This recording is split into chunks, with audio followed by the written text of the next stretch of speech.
अलीगढ़ में ईद उल फितर का त्यौहार गुरुवार को हर्षोल्लास के साथ मनाया गया। मस्जिदों में नमाज अदा कर देश में अमन चैन की दुआ की गई। शाह जमाल ईदगाह के अलावा ऊपरकोट जामा मस्जिद, AMU जामा मस्जिद व अन्य मस्जिदों में नमाज अदा की गई। इसके बाद एक दूसरे को गले मिलकर मुबारकबाद दी। इस दौरान शांति बनाए रखने के लिए अर्धसैनिक बलों के साथ PAC भी तैनात रही। ईद की नमाज पुरानी और नई ईदगाह में 2 शिफ्टों में कराई जानी थी। 2 शिफ्ट में ईद की नमाज आप देख रहे हैं हो रही है और पर्याप्त पुलिस बल था और ईदगाह कमेटी के सहयोग के माध्यम से 2 शिफ्ट में नमाज कराई गई। मैं मुजाहिद किदवाई, समाजवादी राष्ट्रीय कार्यकारिणी सदस्य, राष्ट्रीय प्रवक्ता, पूरे हिंदुस्तान के, अलीगढ़ के और उत्तर प्रदेश के लोगों को ईद की दिल से मुबारकबाद देता हूं और शुक्रगुजार हूं कि आज अपर कोट में, अलीगढ़ मुस्लिम यूनिवर्सिटी जामा मस्जिद में, जमालपुर में, सर सैयद नगर में बहुत सी जगह, कम से कम 37 जगह नमाज पढ़ी गई और अमन व अमान कायम करते हुए लोगों ने इस बात का जिक्र किया कि गंगा जमुना तहज़ीब को रखते हुए लोगों ने ईद मनाई और बड़ी खुशी का दिन है क्योंकि 30 रोज़े अब की कंप्लीट हुए हैं और 30 रोज़ों के बाद जो लोग ये ईद मनाते हैं उनकी खुशी का इजहार बहुत ज़बरदस्त होता है कि अल्लाह ताला ने कहा है जब 30 रोज़े रख के ईद मनाओगे तो इसका अजर अल्लाह ज़रूर देगा।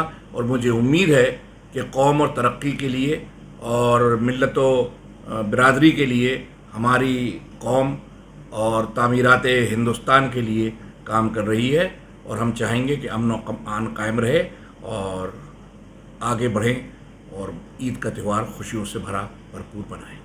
मैं राहत सुल्तान, आम आदमी पार्टी पूर्व अध्यक्ष ज़िला अलीगढ़ का अल्पसंख्यक प्रकोष्ठ, राहत सुल्तान मेरा नाम है। मैं यही सारे देशवासियों को संदेश देना चाहूँगा कि अपने प्यारे से मुल्क के अंदर ये है कि मोहब्बत का, भाईचारे का पैगाम पूरी जगह फैलाएं और जो नफ़रतें जो हर तरफ अपना बढ़ती चली जा रही हैं उसको ख़त्म करें। और हमारे केजरीवाल जी जो इस वक्त लड़ाई लड़ रहे हैं इंसाफ की और उन्होंने जो काम किया है उनके संघर्ष में साथ दें और आने वाले इलेक्शन के अंदर एक एक आदमी वोट दे। ऐसा ना हो कि लापरवाही के अंदर एक वोट अगर आपका रह जाए तो एक वोट भी कई बार वो ही हार और जीत का वो बन जाता है। आपको वोट की अहमियत मैं इस तरह से और बता दूं ईद के इस शुभ अवसर के ऊपर कि सरकार कई बार कुछ ऐसे पहाड़ों के अंदर गांव हैं छोटे छोटे जहां पर 2 वोट हैं सिर्फ और 2 वोट के लिए सरकार वहां कई लाख रुपए ले जा करके खर्च करके पोलिंग बूथ लगाती है। पूरा टीम का अमला जाता है और अगर हमने लापरवाही करके हमने अगर गलत सरकार चुनी तो आपकी न रोटी मिलेगी, ना आपको कपड़ा मिलेगा, ना शिक्षा मिलेगी, ना आपको सेहत मिलेगी, अस्पताल नहीं मिलेंगे।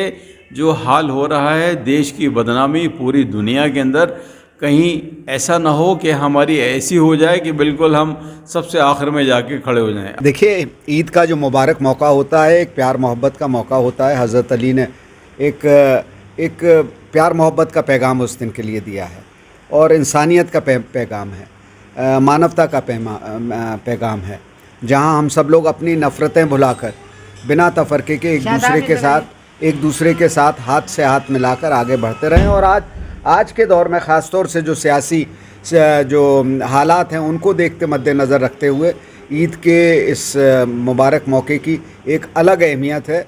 जैसा कि मैंने आप पहले भी कहा कि प्यार मोहब्बत का आज इस मुल्क में जिस तरीके से मज़हब के नाम पर तफ़रका पैदा किया जा रहा है, इंसानियत को कुचला जा रहा है, उसके बरक्स ये ईद एक प्यार मोहब्बत, इंसानियत और एक दूसरे का हाथ थामने का त्यौहार है।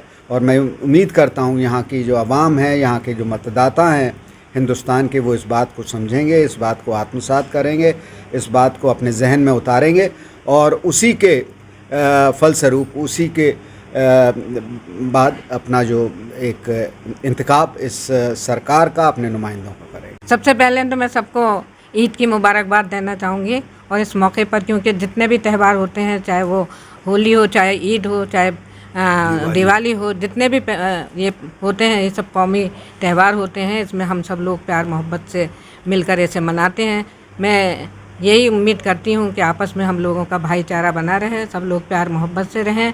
और जैसा कि हमारे देश को संविधान मिला हुआ है जिसके ज़रिए हम सब लोग एक हैं, तो उसका भी मैं कहती हूँ कि खुदा उसको सलामत रखे और हम लोगों के अंदर वो हिम्मत दे कि हम सब लोग उसी संविधान के ऊपर, सेकुलरिज्म के ऊपर चलकर एक ऐसा देश बनाएं जिसकी तमन्ना हमारे बड़े अजीम रहनुमाओं ने की थी। जय हिंद, जय भारत। रमज़ान के बाद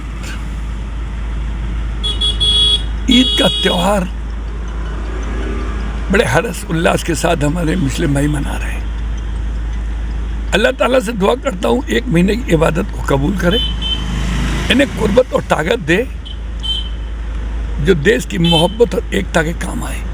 धन्यवाद। रमज़ान का महीना हमारा जो बरकतों का होता था वो आज कल ख़त्म हो गया और आज हम लोगों ने ईद की नमाज़ बहुत ही शांति से, अमन अमान से इस शहर के अंदर, बल्कि पूरे यूपी के अंदर, बल्कि पूरे इंडिया के अंदर बहुत मुसलमानों ने और हिंदू भाइयों के साथ मिल के इस त्यौहार को मनाया है और बेहद खुशी है कि सब लोग इस त्यौहार के अंदर शरीक हुए।